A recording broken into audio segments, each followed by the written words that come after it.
कुडाळचे नगरसेवक हे शिवसेनेचे सामान्य कुटुंबातले नगरसेवक शिवसेने निवडून देण्याचं आणि तिथल्या कुडाळतल्या जनतेने निवडून देण्याचं काम केलं होतं.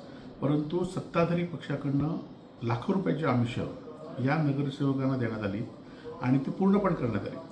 आणि त्याचबरोबर आता आपण बघितलं असेल की काल पालकमंत्री असून देत किंवा भाजप किंवा शिंदे गटाच्या सत्ताधाऱ्यांनी सगळ्यांनी सांगितलं आहे की निधी देण्यासंदर्भात आता जो शिवसेना सोडेल त्याला निधी देऊ असं त्यांनी सांगितलं आहे. खरं तर निधी देऊन तुम्ही आमच्या लोकप्रतिनिधींना तुम्ही फोडू शकाल, परंतु सामान्य लोकांना, सामान्य शिवसैनिकांना तुम्ही फोडू शकत नाही. निश्चितपणे जिथे नगरसेवक गेले ते फक्त आणि फक्त स्वतःच्या स्वार्थासाठी आमिषाने गेलेले आहेत. कुठल्याही या ठिकाणी राजकीय तडजोडीसाठी गेले नाहीत, तर आपले स्वतःच्या आर्थिक फायद्यासाठी गेलेले आहेत. हे आम्ही यापुढच्या काळामध्ये पुराव्यानिशी दाखवून देऊ.